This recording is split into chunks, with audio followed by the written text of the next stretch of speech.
into a pot of milk, add your butter with your salt and sugar. I'll leave all the ingredients and measurements in the membership. And then you're going to place it on a stove and melt your butter with milk mixture. You only want to mix this until your butter is fully melted and started to boil. As soon as it happens, you're going to take it off the heat and then go ahead and add your flour. Okay, so add all your dry ingredients and start mixing it together until it becomes like this. It should look like sort of like mashed potatoes. Once all the flour is absorbed with your liquid, you're going to place the pan back on the stove, and on a low to medium heat you're going to really cook out the mixture. This is a really important step as you want to dry out your dough, and if it's going to be wet, the eclairs are not going to work out. So you want to cook this for a good few minutes until actually you see that the bottom is starting to brown, so almost like it's so dry and there's no moisture anymore. Once you reach that perfect consistency, you're going to place it into your stand mixer and leave the mixture to fully cool down. Over here I've got my eggs, and what you want to do, you want to blitz your eggs into a nice smooth mixture. This will really help us to make them nice and even and add them into our dough at the small stages, and making sure that we get both egg whites and egg yolks. So do that and set it aside. To cool down your mixture faster, you can use a stand mixer and basically start mixing it on a low speed. And once the temperature reaches below 40 degrees Celsius, you're going to slowly start adding your eggs. You see, I'm adding a little bit at a time, and I just keep mixing, and I'm mixing on a medium, low speed. Once the eggs have incorporated, I'm going to add more eggs. You basically want to add around 1 egg at a time and just keep mixing and seeing if you get the consistency that we're looking for. We're going to look for very nice smooth consistency. I will show you obviously how it needs to look. And here is how the final mixture will look. If you shake it, it falls off the spatula and it's very, very stringy and smooth, just like so. You want to mix this couple more times with your spatula just to make sure it's a perfect consistency. When it falls down, it kind of goes back into the bowl. You see how many eggs I have left? I haven't used all my eggs, which is a sign that you don't need to use all your eggs. Now wrap your pastry dough and set this aside to cool down. Over here, I'm going to use a star-shaped nozzle. You can also use star-shaped or plain nozzle, up to you. And I've placed my silicone mat over baking tray, and I've flipped it over. We want to use the back of our tray. Add your nozzle into your piping bag and set this aside. Our dough is ready, so just scoop the dough into your large piping bag and make sure it's nice and full, just like that.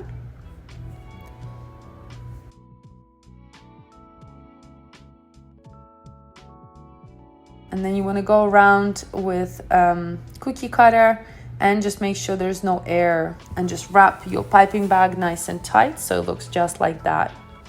Now pipe your eclairs using anything that you can measure it up to. So I'm using my cake scraper as a measuring tool, just making sure they're all the same size. You can make them bigger or smaller, but this is the standard size. I will leave all the measurements, of course. So gently just pipe it up and down by holding your piping bag and going down. Once you've piped all your eclairs, we're gonna spray them with some cooking oil, just like that. And then you're gonna add some icing sugar on top as well. This will help them to create that nice crust when we bake them later. And these go in a freezer for a couple of hours. After a couple of hours, once they've frozen, you're going to transfer them onto your baking tray lined with some parchment paper, just like so, and leave the space around. You're going to add them into your super hot oven and then turn the heat off completely and bake them until they're done. Once they're done, they will look like that. They will be nice and puffy, a light golden color on top. Once they're baked, we immediately want to place them onto a cooling rack. And what's important is that we want to get rid of any extra hot air inside of them. So we want to prick them with a toothpick and then turn them around. This way it's gonna let the steam out and they're not gonna fall apart or become soggy. Look how gorgeous they are. They're just looking absolutely perfect. So just prick each pastry. You don't need to prick a lot, just a little bit for the steam to come out, and leave them to fully cool down. Over here I've got my sugar and pectin and some frozen raspberries. So just mix your sugar and pectin together and set this aside. I've got my raspberry puree and glucose syrup with few raspberries here.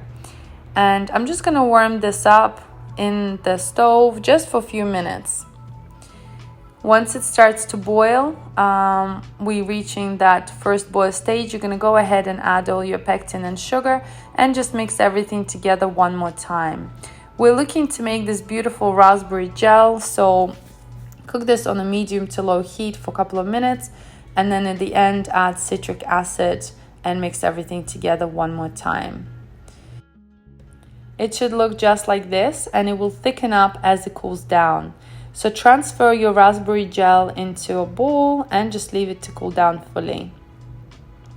After a while, you will see it has set and completely firmed up. So just mix everything together one more time so you can place this into a piping bag.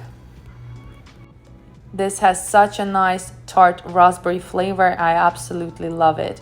Place everything into a piping bag, seal it so it's nice and tight and there is no air, and our gel is ready.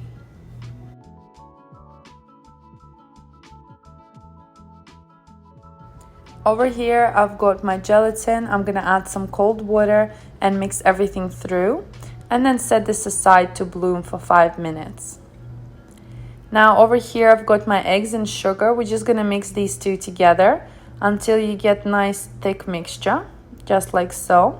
You can also use an electrical whisk because you're gonna need to whisk this for a good 5 minutes until the color changes to nice pale yellow, just like that. I have placed my milk onto a stove and I'm just gonna cook this until the boiling point. As soon as you see the bubbles like that, you're gonna take it off the heat and add a little bit into your sugar and egg mixture. This is really important to add a little bit at a time, otherwise you are going to overcook your eggs and you're gonna have scrambled eggs instead of the custard. So keep adding your mixture a little bit at a time and mixing. You might get a lot of foam from whisking, and that's okay, don't worry about it. I have a little trick for you how we can get rid of that. So once you've mixed all your milk, sugar and eggs together, you're going to sieve this through a sieve and pour it back into your pan. Then take your pan back onto the stove and we're gonna cook the custard for a couple of minutes until it starts to thicken up more. And I just keep whisking the mixture. Just keep whisking the custard until it starts to thicken up. You want to cook this on a low heat so you don't overcook this, and just be really careful. So once it's done, you're going to take it off the heat and then go ahead and add your vanilla extract and your bloomed gelatin. Add that in while it's hot and mix everything together.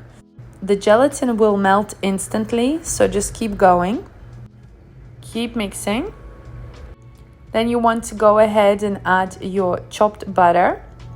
It's better if you have your butter at room temperature, that way it will melt faster. And just keep mixing until your butter is fully melted and your custard is nice and smooth, just like that. You're going to transfer your custard into a different bowl and set this aside.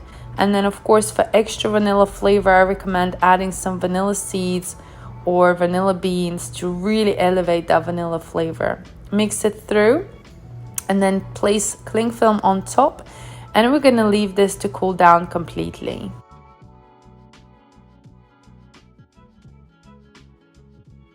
Once your custard has cooled down, you're going to take off the cling film, and it's going to be pretty set because we've added gelatin inside.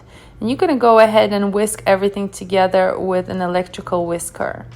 Then add a little bit of double or heavy cream inside to really loosen the mixture, and just mix everything together until it becomes nice and creamy. You can really control the consistency by adding some more cream. Now go ahead and add your custard into a piping bag with a plain nozzle, just like that, a small plain nozzle so it fits into your eclair, and then start piping your eclairs. Just take each eclair, make a little incision at the end. Now take your eclairs, pipe it with your custard, go all the way inside. Don't fill them completely all the way because we're going to be adding our raspberry gel. Just fill them halfway through and then go ahead and add your raspberry gel all the way inside. You want to pipe until you feel it becomes full and it almost like pokes out. That's when your eclair is completely filled. It should look just like this, absolutely gorgeous.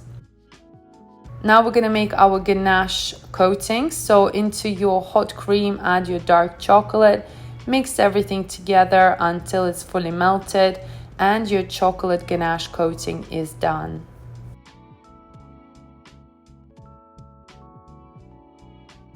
Then go ahead and dip it into your chocolate ganache, just like that. Shake it off. Keep going with all your eclairs until they're done.